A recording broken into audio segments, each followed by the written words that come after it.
Hello, I am still Brian McCarthy. Welcome to part two of the Win Back Your Time and Energy workshop.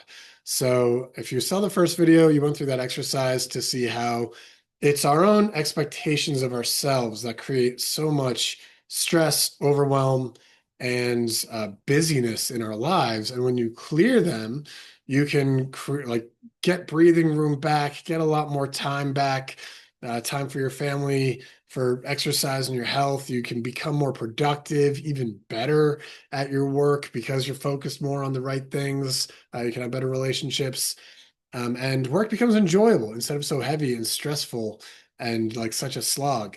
So that was the first piece. Now I want to show you because expectations are just that's just the beginning. That's just the tip of the iceberg for this in terms of the inner uh, belief systems and what's going on that creates all this fear and expectation, or that creates all this heaviness and stress and overwhelm and being way too damn busy all the time. So, the other pieces that are common, I mean, we looked at expectations for yourself. There's also expectations for others. That's a whole thing. That is uh that's creating all kinds of other, tension. I'll get to that in a minute. But so that's one area, expectations for others. Others are like fears and beliefs around confidence. So just look and see if you have this for yourself. Write it down if you do. Imposter syndrome, feeling like doubts around, am I good enough? Am I qualified for this? Is everyone going to wake up one morning and realize, like, I don't actually know what I'm doing. I've been faking it. I'm like, even if you have a long track record of success, stellar uh, clients singing your praises, you're running a company that's amazing, whatever it is, like, but there's still that part of you that doubts it. And there's a myth that imposter syndrome is just with you forever. That's not true. You can absolutely get rid of it. So, does imposter syndrome show up? Does that is that an issue for you? The need to prove yourself. Are you ever trying to prove yourself to your boss or your clients, or like, I've got to show people this. I've got to get them to see myself this way. We kind of covered that in expectations, but it's also related to our confidence. Or second guessing your decisions, second guessing your skills, your abilities. If you're waffling back and forth a lot, or you make a choice and then you're like, oh, that was the wrong thing, and then you're doubling back or looking for other things like that in itself, you can see how that might be a source of wasting time if you can't like trust yourself and move forward and you're just spinning in 19 different directions. So confidence is a big piece. So just all I want you to do right now is just write down any of these things that resonate with you. Imposter syndrome, proving yourself, second guessing decisions. If those are things that you struggle with, write them down. Next up, clarity. Like a lot of stress, overwhelm, time issues can actually be boiled down to clarity. We're not clear on where we're going. We're not clear on what success looks like, either in our role or like for our future. A lack of clarity on priorities. Everything seems equally important and on fire in an emergency. So not having clarity there can keep you just like scrambled and not really going anywhere and feeling behind and all that stuff. And then clarity on yourself. A lot of the people I work with a lot of women clients. They pour themselves into their work. They pour themselves into their kids and family. They kind of lose track of themselves a bit. They lose track of they are, their purpose, their gifts, their authentic self, and what that authentic self-expression looks like at home and at work, and bringing more like they want more of that, but maybe have lost touch with it and aren't even sure what it is or looks like. Or if they do feel it, they feel like they can't actually do it and they can't actually bring that out. So it's about getting more clarity on that and what bringing that out in a way that's healthy and positive and helps them achieve their goals and work and all that stuff looks like and feels like, and how to actually do it. Sometimes there might be like skills and tools around there that are needed. Next up, relationships. So again, this is the expectations of others. So do you find yourself getting like angry and resentment towards certain people? Do you feel underappreciated or disrespected or ignored, or ever feel like, you're just fighting the rage to blow up at someone because of the ways that you treated you? And so now, how does this impact your energy? So it takes energy to like have that internal battle to not blow up. It takes mental bandwidth while you're in that meeting with those people that are causing those kind of issues, or even in preparation, you're burning energy being like, how am I going to deal with this person who I know is going to be an issue? Or even more mild versions of that, if you're like just on edge and kind of or avoidant around a certain coworker or a boss or a client, right? Like you just feel friction with them. It's just a little like, there's something here that doesn't, it's not flowing, it's not smooth, it doesn't feel great.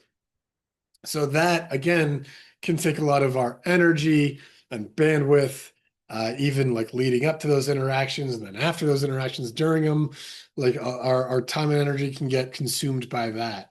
And the issue there is we always think that it's about like, well, that person needs to change. But no, when you change your expectations of others, clear some of those other internal beliefs and fears, or even it can be an issue just with boundaries and communication, then those relationship problems get resolved. I've had clients go from like, my boss doesn't appreciate me and ignores me and won't do anything I say. All we did was work on her and her expectations and how she's showing up. Suddenly her boss is like offering ways to help her out of the blue, which she was like, what? Like that's never happened before. There's also can be stuff around like getting the best out of your employees with that, creating a better culture and environment. So, and then there's just a smattering of other kind of like internal problems that I see a lot, like procrastination, which can then lead to being hard on yourself. So then you're carrying that, weight in your backpack through the day, talking about like, oh, why am I so lazy and not focused and what's wrong with me, all that stuff. People pleasing can be a big drain on your energy and time. Feeling like you have a never-ending list of obligations and there's nothing you can do about it. That's a lot of my clients feel that, and that's one of those ones that you poke and find like, oh, there's a bit more to that than meets the eye that you can help win back your power and control over that situation. There's not following through on promises to yourself. If you're good at being accountable to others, but not to yourself, that chips away at your confidence, your self-esteem, your energy. Um, Adds more heaviness and just weight to your day, comparing yourself to others, or just being overly agreeable, saying yes when you want to say no, saying yes because you feel like have to, and you have no choice in the matter. You're saying yes even when your whole body is just like dying to say no, but you feel you don't want to upset them or cause waves or anything like that, or again, you just feel like you have to maybe to stay in line for a promotion or whatever it is.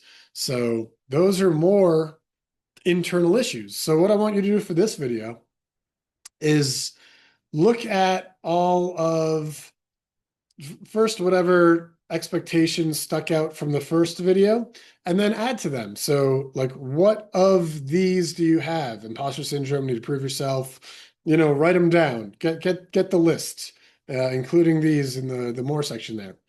And then, so write down all the ones you have, and then write down like, what are these costing you? Like, what's the impact of having these?